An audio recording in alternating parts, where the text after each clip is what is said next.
Bonjour à tous. Bienvenue à une nouvelle conférence de ce cours de connaissance de soi. Dans l'étude d'aujourd'hui, nous allons explorer les 4 types de Hanasmussen. Commençons par définir ce qu'est un Hanasmussen. Un Hanasmussen est une personne qui possède 2 centres de gravité. Autrement dit, une telle personne tente de servir 2 maîtres en même temps, le diable et l'être. Cette situation se produit parce qu'à certains moments nous nous efforçons de servir la conscience, d'accomplir de bonnes actions et de réaliser un travail intérieur. Pourtant, à d'autres moments, nous nous abandonnons au plaisir, aux désirs et aux identifications de l'ego. Cette condition nous empêche de progresser véritablement vers notre objectif ultime, qui est la libération et l'autoréalisation. Plus la quantité d'énergie que nous parvenons à libérer et à condenser en nous est importante, plus le danger devient grand si nous ne prenons pas une position ferme contre l'ego. Tôt ou tard, l'ego inversera ses forces intérieures, nous conduisant à l'erreur et à la déviation du chemin. Nous verrons qu'il existe 4 types de Hanasmussen, car toute l'humanité est Hanasmussen à un degré plus ou moins élevé. Il est important de réfléchir profondément à ce sujet et d'identifier le type de Hanasmussen que nous représentons nous-mêmes, afin de nous libérer de cette condition. Plus le type de Hanasmussen est avancé, plus les conséquences deviennent graves. Dans la première catégorie, nous trouvons toutes les personnes de ce monde qui ne connaissent pas l'ésotérisme et ne manifestent aucun intérêt à son égard. Ces individus ne possèdent qu'un corps planétaire. En d'autres termes, seuls leur corps physique et vital ont été développés, tandis que leur corps astral, mental et causal demeurent simplement à l'état embryonnaire. Au cours de toutes leurs existences, ils n'ont jamais pratiqué la transmutation sexuelle et, par conséquent, n'ont jamais cristallisé l'énergie en eux-mêmes. Ce type de personne accumule tout au long de sa vie un élément dangereux et fatal, les activités continuelles de l'ego dans le psychisme. Nous pouvons observer qu'ils possèdent un double centre de gravité parce qu'il existe en eux une particule divine primordiale qui leur fournit des impulsions spirituelles. Grâce à cette étincelle intérieure, ils recherchent, d'une manière ou d'une autre, quelque chose de supérieur. Ils aspirent à être de bonnes personnes, pourtant la majeure partie de leur vie se passe à exprimer et à renforcer leurs défauts psychologiques, la colère, l'envie, les commérages, la paresse, la luxure, l'avidité, la tristesse, la jalousie, les dépendances et d'innombrables autres manifestations de l'ego. Lorsque la mort arrive, la seule chose qui survit et passe d'une existence à une autre est un ensemble d'éléments psychologiques sans valeur, de simples débris psychiques. Ce sont les défauts psychologiques qui constituent l'ego. Lorsqu'une de ces personnes atteint la fin de sa 108e existence sans avoir jamais pratiqué la transmutation sexuelle ni travaillé avec les 3 facteurs, elle se désintègre très rapidement dans l'involution. Comme elle n'a jamais transmuté ses énergies, rien ne s'est cristallisé en elle et, par conséquent, il existe très peu de substances dans son intérieur qui doivent être traitées durant cette descente involutive.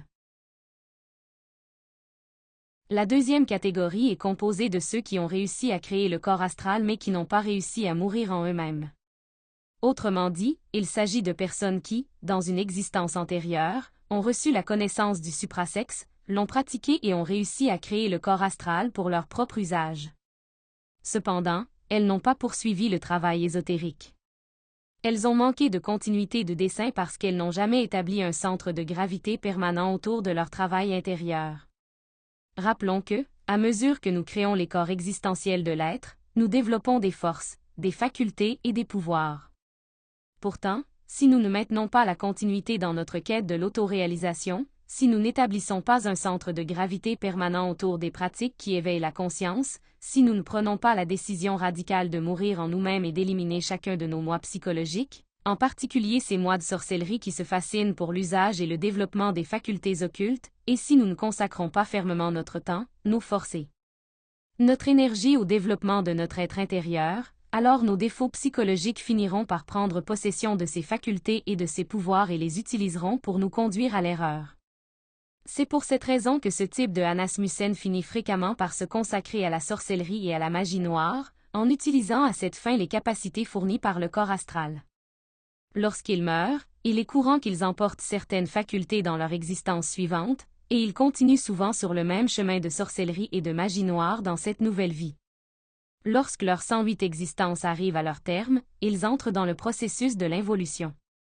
Cependant, pour eux, ce processus est beaucoup plus lent parce que le corps astral lui-même exige une période plus longue pour se désintégrer. Si, par exemple, un Anasmussen de la première catégorie passe plusieurs centaines d'années à traverser les cercles de Dante, un Anasmussen de cette catégorie peut y passer des milliers d'années.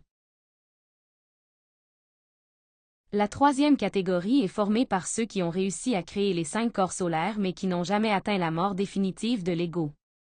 Cela se produit parce qu'au moment de choisir le chemin, durant la 5e initiation des mystères majeurs, ils ont trahi leur Christ intime en choisissant le chemin du nirvana. Le chemin du nirvana, bien qu'il offre des centaines, voire des milliers d'années de bonheur paradisiaque, constitue finalement une sortie par une fausse porte. Par ce chemin, on ne retourne jamais au Père. Finalement, lorsque le dharma accumulé s'épuise et que le poids de l'ego, caché dans la lune invisible, devient trop grand, l'individu redescend une fois de plus et doit recommencer depuis le tout début dans son effort pour atteindre l'autoréalisation. Ce type de Anasmussen est composé de personnes qui apprécient le travail ésotérique mais qui manquent de véritable révolution. Elles meurent de manière sélective, en conservant des défauts qu'elles ne souhaitent pas éliminer. Elles maintiennent des attachements qu'elles refusent d'abandonner. Elles manquent d'amour véritable et, bien qu'elles puissent se sacrifier beaucoup davantage pour l'humanité, elles font très peu. Par conséquent, si elles ne se révolutionnent pas et qu'elles arrivent de nouveau au moment de choisir le chemin, la récurrence les conduit à choisir une fois encore le nirvana. Dans leur cas, le processus involutif est encore plus lent. En définitive, elles n'ont que 2 possibilités, soit éliminer tout ce qu'elles possèdent de Anasmussen en dissolvant l'ego, soit poursuivre leur descente jusqu'à involuer définitivement dans les entrailles de la Terre. C'est pourquoi elles sont considérées comme des cas presque perdus, des avortements de la mère cosmique. Si, au moyen de l'investigation astrale, nous découvrons que nous appartenons à cette catégorie, nous devons comprendre clairement l'urgence de nous révolutionner. Nous devons travailler intensément sur nos attachements, en particulier sur notre attachement à l'ego lui-même. Nous devons prendre la ferme décision de mourir radicalement en nous-mêmes et établir, comme objectif immuable, l'autoréalisation intime de notre être. La 4e catégorie est composée des trônes déchus, des bodhisattvas, des dieux qui se sont laissés tomber. Autrement dit, cela se produit lorsqu'un être qui a déjà atteint l'autoréalisation et est devenu un dieu conscient décide de jeter la pierre dans l'eau, c'est-à-dire de dissoudre tous les corps qu'il avait auparavant créés. Un tel être choisit de redescendre une fois encore dans la manifestation physique afin de créer 2 fois plus d'ego et de descendre 2 fois plus profondément qu'auparavant. Au cours de cette descente, ce type de Anasmussen en vient à devenir un véritable démon. Pourtant, à travers cette descente, il acquiert l'opportunité d'obtenir 2 fois plus de sagesse et d'amour, d'atteindre des niveaux hiérarchiques supérieurs et de servir l'univers de manière plus vaste et plus consciente. Par exemple, un être auto-réalisé d'une certaine hiérarchie peut servir comme régent d'une planète au sein d'un système solaire. Un être d'une hiérarchie supérieure peut gouverner un soleil. Un autre, d'une hiérarchie encore plus élevée, peut diriger le soleil central d'une galaxie et superviser la conduite d'une galaxie entière et de ses systèmes solaires, et ainsi de suite. Ces êtres sont communément connus sous le nom de bodhisattvas parce que, par amour pour l'humanité, ils renoncent au bonheur de l'absolu afin de servir plus efficacement. Lorsqu'ils descendent, ils reçoivent le titre de « trône déchu » parce qu'ils abandonnent leur trône. C'est alors que se forme la double personnalité, la personnalité de l'ange et la personnalité du démon. À travers des existences successives et par la fornication, ils perdent progressivement les corps qu'ils avaient auparavant créés et en descendent. Ce sont souvent des individus dotés d'une force et d'une intelligence extraordinaires. Tout au long de l'histoire, ils apparaissent fréquemment comme des personnages remarquables, des dirigeants, des gouvernants, des dictateurs et d'autres personnalités influentes. En raison de l'énorme quantité d'énergie condensée qu'ils possèdent, ils exercent généralement un grand pouvoir par la parole et l'influence. Ceux que nous connaissons comme de grands démons furent autrefois de grands êtres de lumière appartenant à des hiérarchies élevées. Lorsqu'ils chutent, ils peuvent entraîner des humanités entières vers l'abîme. Mais lorsqu'ils décident de se relever, ils accomplissent des œuvres extraordinaires de sacrifice pour l'humanité, aidant d'innombrables êtres à s'élever avec eux. Naturellement, s'ils ne décident pas de dissoudre ce qui subsiste de Anasmussen en eux-mêmes, ils doivent eux aussi évoluer dans les entrailles de la Terre, comme le font Moloch et bien d'autres. Dans de tels cas, le processus involutif peut durer des millions d'années. Par conséquent, la véritable importance de cette conférence réside dans l'invitation à étudier et à identifier en nous-mêmes les éléments de Hanasmussen que nous possédons, afin de nous consacrer à mourir radicalement en nous-mêmes. Observons notre propre condition de Hanasmussen. Nous pouvons voir comment, parfois, nous avons le courage de pratiquer la mort psychologique, de méditer, de transmuter notre énergie sexuelle et de nous sacrifier pour l'humanité en apportant cette connaissance aux autres. Pourtant, en même temps, il nous manque souvent la volonté de nous libérer de la fascination pour les choses de la personnalité. Nous demeurons attachés à nos plaisirs et, surtout, à nos souffrances. Nous devons prendre la décision de devenir véritablement sérieux dans ce travail et établir dans notre vie un centre de gravité permanent autour de la mort psychologique, de la naissance spirituelle et du sacrifice pour l'humanité. Rien ne doit être autorisé à nous détourner du chemin que nous avons choisi vers la libération complète de la conscience. Ceci conclut la conférence d'aujourd'hui.